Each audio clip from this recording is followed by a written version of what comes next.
Un saludo para todos los salvadoreños y salvadoreñas que nos miran en Australia, Nueva Zelanda, Europa, Estados Unidos, Canadá, África y Asia.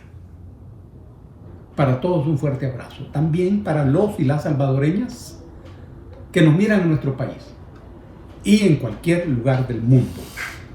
Cuídense mucho de toda manera. En nuestro país hay noticias buenas. Más de 1 millón o 1 millón de vacunas de Sinovac, vacunas chinas, contra el COVID van a llegar al país. Ya llegó la primera parte para vacunar a los profesores que en abril se incorporan a las clases presenciales. Lo ideal es que estén ya vacunados todos. Ese es el propósito. Esa es una muy buena noticia para el país. También es una buena noticia que el Estado se incorpore al tema de los seguros. Esta es una especie de recuperación de las funciones del Estado. Sin duda el mercado va a seguir en el territorio de los seguros. Y ellos harán sus negocios. Al Estado ha de importarle y ha de interesarle el ser humano, los intereses del ser humano. Esa también es una buena noticia. El mejoramiento y el afinamiento de la lucha contra la delincuencia es otra buena noticia. Sin duda vendrán otras buenas noticias. El mismo 1 de mayo habrán otras. El 28 de marzo de 1942 murió en la cárcel de Alicante el gigantesco poeta español Miguel Hernández, que empezó su carrera literaria con el trabajo Perito en Lunas. Miguel, un pastor de Orihuela, sin academia, sin escuela para eso, pero con una poesía brillante y con unas imágenes bien construidas. A la cárcel de Alicante lo visitaba su mujer, Josefina Manresa, que era panadera de Orihuela. De ahí era Miguel. Y Miguel escribió a su hijo menor de edad la poesía más sentida en la lengua castellana, Las nanas de la cebolla. Recordamos con inmenso cariño a Miguel Hernández, a su vida y a su lucha. El 28 de marzo de 1750 nace en Caracas el precursor de la independencia de Venezuela, Francisco de Miranda, que fue un combatiente por la libertad en diferentes partes del mundo. En San Petersburgo, en el Palacio de Invierno, hay una estatua de Francisco de Miranda. Recordamos con mucho cariño a Francisco de Miranda. El 29 de marzo de 1977 fue secuestrado y desaparecido en Buenos Aires el periodista Rodolfo Walsh. Un día antes había publicado Rodolfo un artículo denunciando la participación de la dictadura militar argentina en crímenes y en desaparecimiento. La respuesta de la banda de criminales que en ese momento gobernaban Argentina fue secuestrar y asesinar a Rodolfo Walsh. Rendimos homenaje a la memoria de Rodolfo Walsh, el intelectual valiente, incorruptible, ejemplo para el mundo. El 27 de marzo se celebra el Día Internacional del Teatro. El teatro, que es un ejercicio artístico increíble.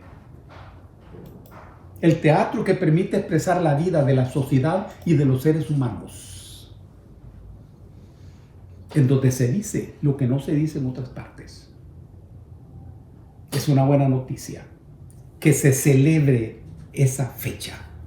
Un saludo para Santi, allá de Ciudad Arce, en el barrio La Esperanza. Es tiempo, Santi, que empeces a leer. Decirle a la Chelita que te enseñe a leer, y a Hugo también. Así también ellos leen. Un abrazo para vos, para tu mamá y tu papá, y también para tus abuelos. El 30 de marzo de 1930 fue fundado, a orillas del lago de Ilopango, el Partido Comunista del Salvador. Es decir, que se van a cumplir 91 años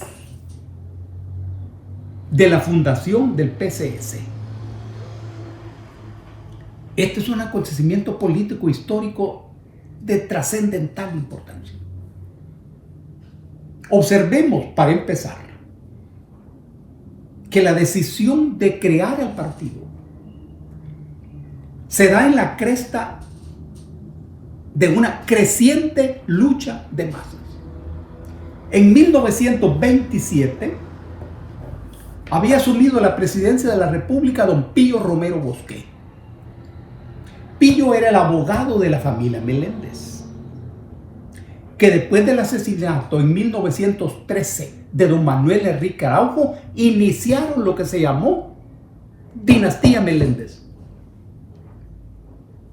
Los dos hermanos Meléndez y su cuñado Alfonso Quiñones Molina se sucedieron en la presidencia de la República, hasta que llegó el momento en que ya no tenían candidato y decidieron que su abogado Pío Romero Bosque fuera el presidente. Pío era un abogado de Suchitoto, y contrariamente a lo que esperaba la familia Meléndez, inició un proceso de apertura democrática limitado, pero al fin y al cabo una apertura democrática. Inmediatamente florecieron las organizaciones regionales, los sindicatos, los movimientos campesinos, y la conexión de todo este movimiento popular naciente con el movimiento popular internacional. Eran los años 30, cuando el capitalismo planetario entró a una crisis radical. Quebraron los bancos, quebraron las empresas, quebraron las industrias en todo el planeta. Se vinieron abajo los precios del café y la economía de nuestro país se hundió. Pero el cálculo de que los obreros y los campesinos muertos de hambre iban a reducir su capacidad de lucha se vino abajo. En medio del desamparo y de la crisis aumentó la lucha popular. Años 30. Es en ese escenario de quiebre del capitalismo planetario y de crisis en nuestro país es que se decide fundar el Partido Comunista. Es decir, que fue un fruto de la estructura social de ese momento, fruto de la crisis de ese momento. ¿Y quiénes lo hicieron? Obreros, intelectuales, también artesanos. Unas 25 personas a orillas de Asino.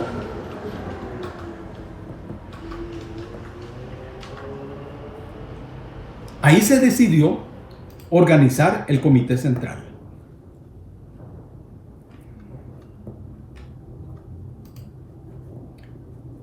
Dirigido por un obrero, Luis Díaz, e inicia su vida política el Partido Comunista. En esos tiempos, en el movimiento internacional, funcionaba la Internacional Comunista, que coordinaba la lucha del movimiento obrero y campesino a nivel mundial. Venía la Segunda Guerra Mundial. Venían graves acontecimientos. En la Unión Soviética se impulsaba el proceso de reforma agraria. Y había tensión en todo el mundo. En nuestro país, el Partido Comunista nace en los años 30. Terminaba su periodo presidencial Pío Romero Bosque. Se inicia una campaña electoral. Y aparece un joven ingeniero que había estudiado en Inglaterra. Y traía en su cabeza algunas ideas del Partido Laborista de los ingleses. Se postula como candidato a la presidencia. Ofrece un programa de gobierno de transformaciones económicas y sociales, reforma educativa, reforma agraria. Concita el respaldo y la movilización de todo el movimiento obrero que estaba ya plantado en el país. Don Alberto Maferrer respalda la candidatura de Arturo Araujo. Los intelectuales de ese momento también respaldaron a Arturo Araujo. El vicepresidente, el candidato a vicepresidente de Arturo Araujo, era un coronel de nombre Maximiliano Hernández Martínez, que era candidato de un pequeño partido que se llamaba Partido Nacional Republicano, más o menos. Gana la campaña electoral, asume la presidencia de la República e incumple todo lo que había prometido. Ese gobierno de Araujo duró apenas 7 meses. Y al final hay un golpe de Estado, en donde no aparece Maximiliano, pero él era el vicepresidente. Y a la hora de formar un gobierno, él aparece como el presidente. Y se inicia así, de esa manera,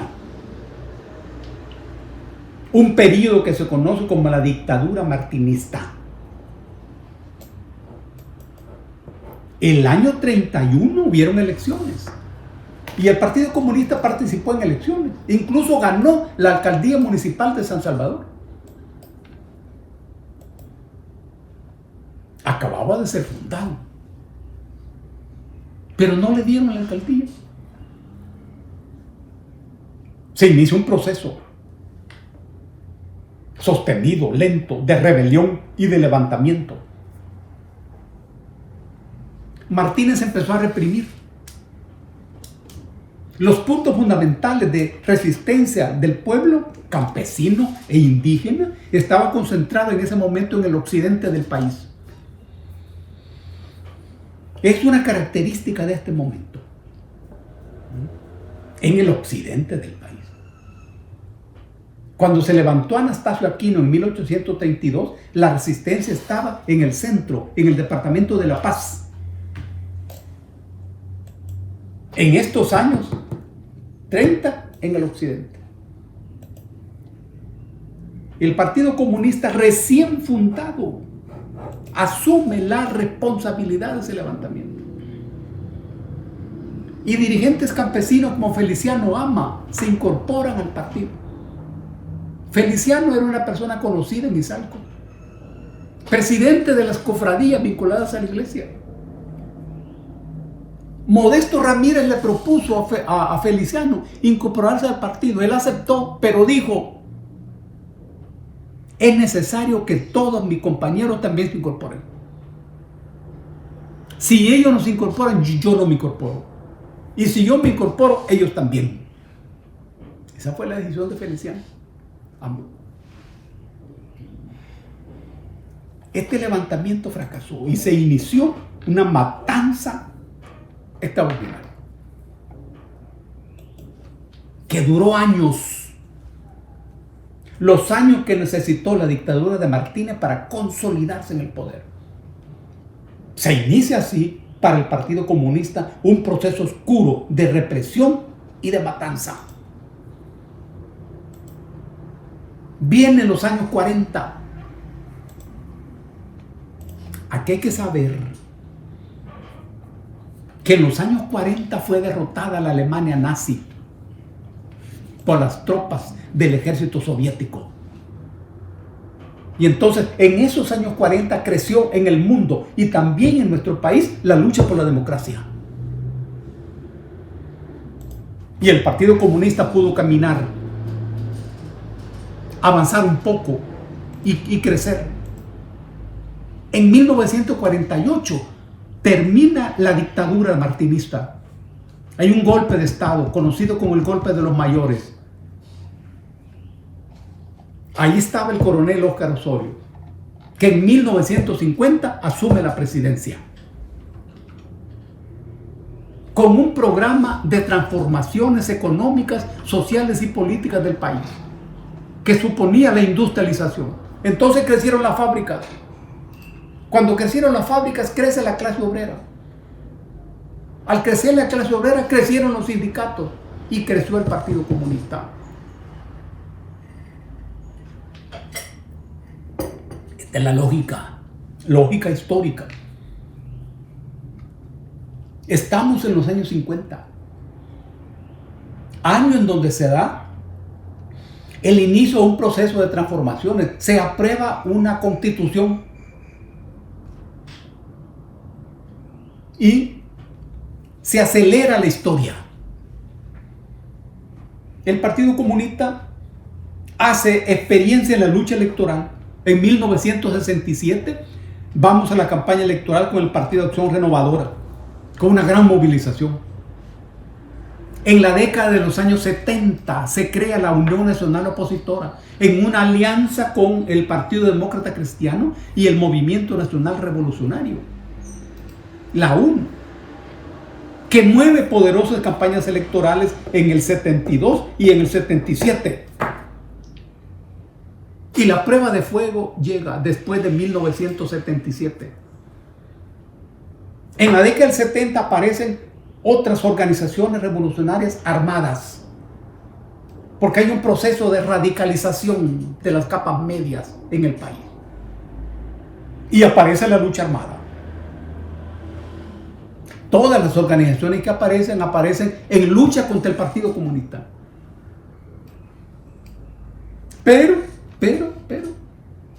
en 1980 se organiza una alianza política llamada Frente Farabundo Martí para la Liberación Nacional. 5 organizaciones firmamos un pacto político, un acuerdo político, al que le llamamos FMLN. Esta fue una alianza política, que es un acuerdo político con cemento político, que no requiere identidad ideológica. Y entramos a la guerra de 20 años. Esta es una prueba de fuego. Casi todo el Comité Central de la Juventud Comunista murió en la guerra.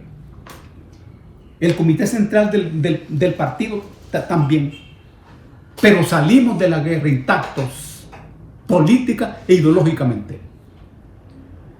Aquí viene un momento oscuro, incomprensible, cuando después de la guerra el Partido Comunista fue disuelto, teniendo plena salud política, plena salud ideológica, plena cohesión política e ideológica,